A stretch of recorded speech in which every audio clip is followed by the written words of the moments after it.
Hello everyone, this is Domina Mara and welcome back to my channel.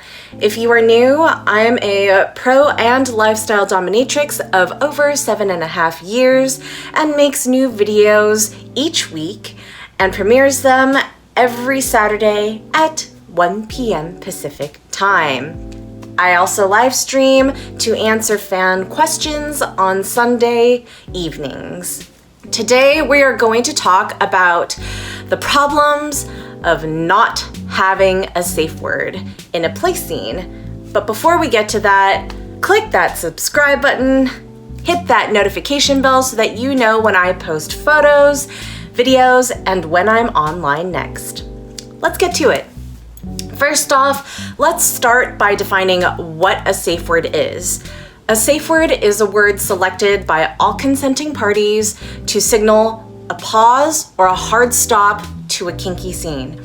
It can literally be anything you want as long as all parties who are playing at the time know what that word is. The word can be as meaningful as your pet's name or your favorite fruit. Just don't make it too random so that you can still remember it when you may be in an altered or distracted state. What I mean by this is don't make it too hard so that it's tough to recall. If you are the submissive or the bottom, you can easily slip into subspace. The mind gets loopy and you're almost high from the endorphins that are pumping from your brain. The dominant or the top is not exempt from this either, as they can be distracted with the adrenaline rush and or is in the middle of transitioning the scene to something more intense. To make it simple, I suggest a one-syllable word. For most players, no, stop, and F you are not safe words, as they can be forms of roleplay or just guttural reactions to the scene based on the established dynamic. I'll give you all a good example. The safe word I used when I was at the dungeon house I started at was mercy. I still use this to this day because it really speaks to me as a mistress when a sub is pleading for me to pause while they catch their breath. I never push someone so far that they have had to stop the session and end it completely. So in my case, I use safe words in this way for the sub to let me know they need to take a minute to realign with themselves and with me.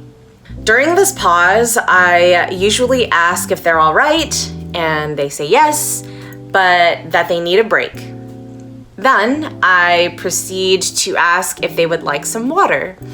Most of the time, they do, so I allow them to take a drink. If they need a difference in texture, say I've been heavy with impact because they wanted to test how much they could take this time with me, I will switch to a light, feathery, kind of like caresses on the affected areas to ease them back into play.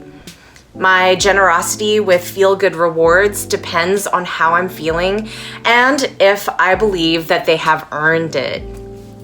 My subs rarely safe word because with my experience, I can read their body language expertly and already shift to changing up the areas or the types of implements to give them sensations to focus elsewhere. Previously, I have also used the word cactus since it has sharp imagery, and although it has 2 syllables, it usually defines the person's state of being immediately to me personally. So now that we've established what a safe word is and what my positive uses for them are, let's move on to the negative sides to not having a safe word. In all of my years of playing, I still continue to receive the inexperienced fetishist or aspiring sub that wants to throw themselves at my feet and literally let me do what I want to them. I can't tell if they're in fantasy mode or if they've never played with a true professional before, but this is extremely dangerous. Here's why. Without a safe word, how is the dominant able to tell if you are at your limit? Even with 20 years of professional experience, DOMs are not mind readers. It could be that the sub does not want to disappoint the mistress and doesn't say anything, although they are hurting and not in a good way. There are horror stories I've heard of people passing out just by being tied too tightly with rope, not even impact play, because the rigger didn't know the bottom wasn't just in subspace, or maybe they were new to playing together and they didn't know the other person's body well enough before tying. The dangers of paralyzing a limb from hitting the wrong spot or fainting from dehydration because the dominant has forgotten their pet in a cage for too long without food or water is a real thing. What's worse is that you can't ever take those injuries and trauma back. Those subs and bottoms are the dominant and top's full responsibility. Alternatively, safe words go both ways. A dominant can pause or stop a scene if they feel that they can sense a trigger going to affect their subs after initiating it.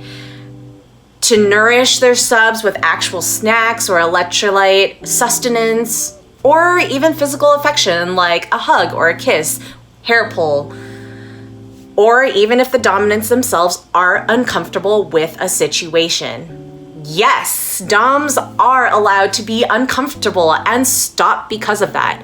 I have done that. Not many times, but one specific time included a sub trying to top from the bottom and tell me exactly how he wanted me to act, react, and what to say when I've defined this exact thing as a hard limit for me.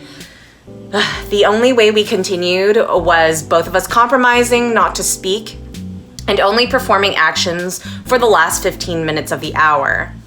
I never saw that person ever again. I'm probably going to do another video on this, but know your subs' limits and know your boundaries as well. Just because you have the label of a dynamic doesn't mean you don't have something that you are not likely to be into. And that is okay. I've known some DOMs of both genders who wanted to be super accessible to all subs, and in order to do that, they had to bear with certain things that they didn't really feel like doing. I'm not going to name those things here because it's irrelevant. Just know that it exists, and this is a choice they make to continue that may wear on their play, or maybe they finally face it and say it's a limit. I'm going to give a couple examples now of both male and female subs who asked for no safe words and let their mistress do anything they wanted with them. The male basically got his jewels busted and he fell to the ground and wanted to puke. He started to cry because of the pain, and while holding his package, looked up at his mistress in her leather stiletto boots and said, "That's not what I meant. I didn't think this was going to be included." Now, this is a story from a third party, so take it with a huge grain of salt. I don't know if she asked if she could ball bust him or if he approved or knew what that was. DOMs, it's best to get consent to be safe. If they say, "I'll try it," then give it your best shot. From the female bottom, this was actually a class demo where the mistress had chosen a volunteer out of the audience to showcase this very same issue of not having limits. The female bottom said she was okay with hardcore things like insertables, cupping, anything you want. The mistress repeated, "Anything?" to her multiple times. Yes was always the answer because she wanted to please. So the dom went and took a pair of scissors and started cutting the girl's hair. The girl didn't know what to do and was like, what? And she started crying, and the mistress went around and said, you said anything. I don't know how much hair was lost, but I heard it wasn't a lot. The lesson was that even though hair does grow back, the girl was in fact not okay with everything. So, how do we solve this safe word issue? I don't personally use this check-in method, but I think it's an important sliding scale for newbies or for those who like to gauge with visual representation. Red, yellow, green. Think of a stoplight. Green means keep the scene going. Yellow means it's getting intense, but the dominant can keep going. And red is pause or stop, play. It's simple, it makes a lot of sense, but it's incredibly vital for those just getting into kink and for those who have been using it all their time. It's universal, it's easy to remember, one syllable to say, and really defines how the sub is feeling at the moment. One thing to note for DOMs, the body and mind differs day to day. So just because your sub was able to take more previously doesn't mean that it will be the same the next time you play.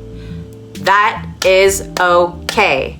Some days you may even feel off and the sub may want more, but you can't give it to them, and that is also okay. Little things throughout the week affect us mentally, emotionally, and physically, and so when we are brought together spiritually during play, it is good to let each other know beforehand how each of you is feeling at the present. For me, I give my sub permission to say, mistress, that's too hard. I will never be offended by them doing their best and letting me know. I will usually switch things up a bit or turn them over to continue from there. Again, I'd rather keep us both safe than be sorry if they have an injury later that could have been prevented in the first place. I also use the number system from 1 to 10, 10 being extremely painful. What is a pain level for you? If I have not played with them before, that will give me a good gauge to see where they are and how I can pace for the rest of the scene. If your sub is gagged or bound in a way that prevents them from speaking, use actual physical objects, as hand gestures may be too complex to remember or too difficult to deal with at the time, or totally misconstrued as something else entirely. Have the sub hold a handkerchief, and if it gets too much, maybe they drop it. Or use a squeaky toy such as a rubber ducky when, if they feel too intense in a situation, they squeeze it and the dom will hear the sound. Be aware to use these methods appropriately. The rubber duck won't be heard in a loud club, so use the hanky method instead. Or if they're bound where you cannot see their hands, use the rubber duck here. To wrap this all together, use whatever words work best for you. The beauty of safe words is that it can be as much of an inside joke or even reference to your favorite TV show. It doesn't matter as long as it's easy to remember and quick to say. Be aware of each other's limits and the environment you are playing in so that visible physical cues are noticeable, if not auditory. Respect boundaries, and DOMs, ask if you can do a specific action if you're not sure if the sub is going to want to do something. I hope this video was helpful to you, and that even if you are experienced to kink, that you were still able to learn something, or that it was a great refresher as you dive back into play. If you like this video, give it a thumbs up, share it so that others can be educated about the basics of safe words in play. Subscribe and hit that bell so you know when my new video comes out and when I live stream. Until next time, be safe, have fun, and keep it kinky, everyone.